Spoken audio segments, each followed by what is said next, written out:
Hello friends, welcome to ARP classroom. আজকে আমরা স্পোকেনের একটা গুরুত্বপূর্ণ বিষয় নিয়ে আলোচনা করব। তোমরা যদি এই স্পোকেন রুলসটা দিয়ে বেশি বেশি নিজেরা প্র্যাকটিস করতে পারো তাহলে আশাবাদী যে তোমরা স্পোকেনে ভালো কিছু করতে পারবে। আমাদের আজকে যে স্পোকেন রুলটা তোমাদের সাথে শেয়ার করব সেটা হলো হ্যাভ টু। আমরা তোমাদের সাথে যে স্পোকেন রুলসটা শেয়ার করব সেটা হলো হ্যাভ টু। হ্যাভ টু এর বাংলা অর্থ হলো বাংলা বাক্যের শেষে যদি তে হবে উল্লেখ থাকে তাহলে হ্যাভ টু ব্যবহার করতে হয়। বাংলা বাক্যের শেষে যদি তে হবে উল্লেখ থাকে তাহলে হ্যাভ টু ব্যবহার করতে হয়। এখন হ্যাভ টুর প্রথমে একটা সাবজেক্ট লাগবে। সাবজেক্ট হিসেবে আমরা বিভিন্ন সময় বিভিন্ন সাবজেক্টকে ব্যবহার করব এবং হ্যাভ টুর পরে কিছু ভার্ব থাকবে। এটা দিয়ে আমরা আজকে আমাদের বাক্যগুলো তৈরি করব।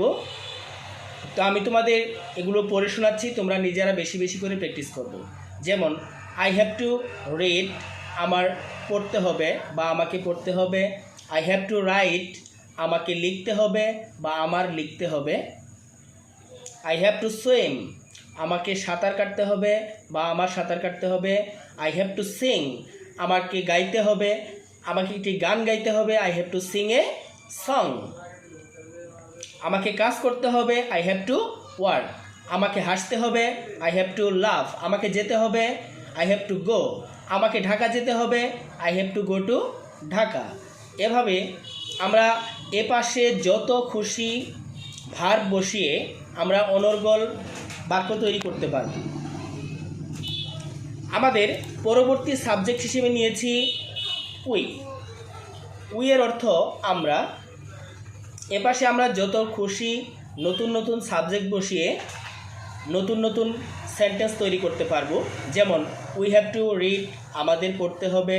উই হ্যাভ টু রাইট, আমাদের লিখতে হবে। উই হ্যাভ টু সুইম, আমাদের সাঁতার কাটতে হবে। উই হ্যাভ টু সিং, আমাদের গাইতে হবে। উই হ্যাভ টু ওয়ার্ক, আমাদের কাজ করতে হবে। উই হ্যাভ টু লাভ, আমাদের হাসতে হবে। উই হ্যাভ টু গো, আমাদের যেতে হবে। এভাবে আমরা প্রত্যেকটি সাবজেক্ট এবং ভার্বগুলোকে চেঞ্জ করে নতুন নতুন সেন্টেন্স তৈরি করতে পারবো। আমরা আরেকটি নতুন সাবজেক্ট নিয়ে আসব, সেটি হলো হি এবং শি। এখানে আমরা হি দ্বারা বলতে পারি।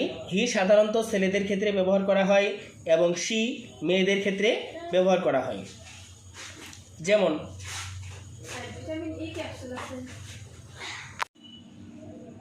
আমরা হি এবং শি দিয়েও এটা প্র্যাকটিস করতে পারি। যেমন তাকে পড়তে হবে, হি হ্যাভ টু রিড, তাকে একটি বই পড়তে হবে। He have to read a book, তাকে একটি গল্পের বই পড়তে হবে। He have to read a book of story, তাকে একটি উপন্যাস পড়তে হবে। He have to read a novel.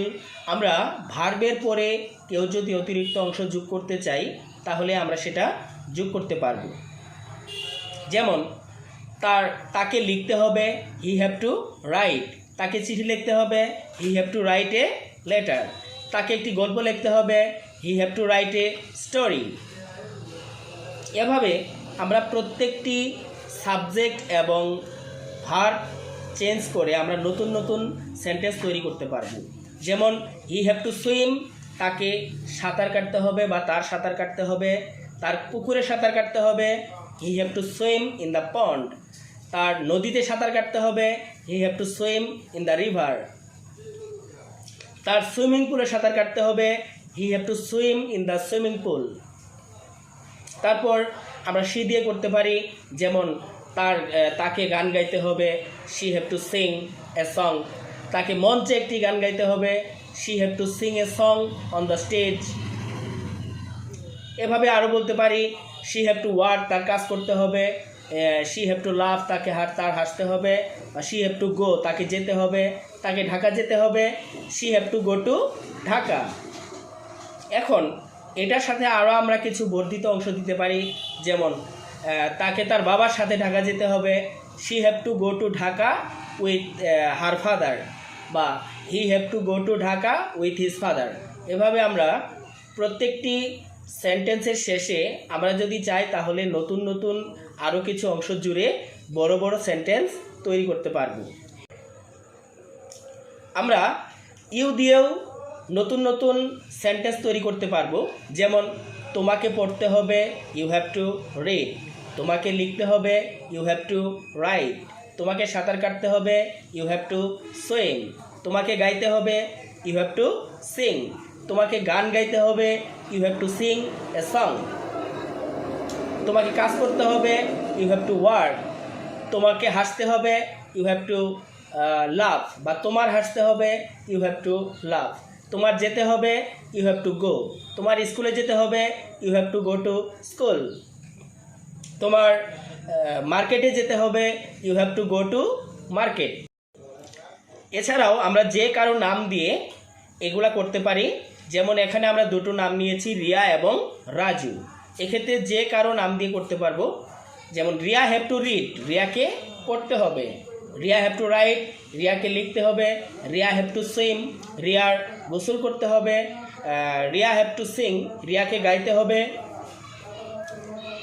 Raju দিয়েও বলতে পারি, Raju have to read, Raju পড়তে হবে। Raju have to right, Raju লিখতে হবে। রাজু হ্যাভ টু সুইম, রাজুর সাঁতার কাটতে হবে। রাজু হ্যাভ টু সিং, রাজুর গাইতে হবে। রাজুর গান গাইতে হবে। Raju have to sing a song. রাজুর রিয়ার সাথে গান গাইতে হবে। তাহলে কি হবে? Raju have to sing a song with Riya. কারো সাথে যদি হয় তাহলে সেক্ষেত্রে আমরা ব্যবহার করব উইথ। যার সাথে তার নামের আগে উইথ ব্যবহার করব। রাজুর রিয়ার সাথে গান গাইতে হবে। Raju have to sing a song with Riya. তারপর রাজুর কাজ করতে হবে। রাজু হ্যাভ টু ওয়ার্ক, রাজুর হাসতে হবে। রাজু হ্যাভ টু লাভ, রাজুর যেতে হবে। Raju have to go. Thanks everybody. আমাদের এই ভিডিওটি তোমাদের যদি ভালো লাগে তাহলে অবশ্যই আমাদের চ্যানেলে লাইক, কমেন্ট, শেয়ার এবং সাবস্ক্রাইব করতে ভুলো না। আর হ্যাঁ, অবশ্যই নিত্য নতুন শিক্ষামূলক ভিডিও পেতে আমাদের চ্যানেলের সাথেই থাকো। সবাইকে অনেক অনেক ধন্যবাদ।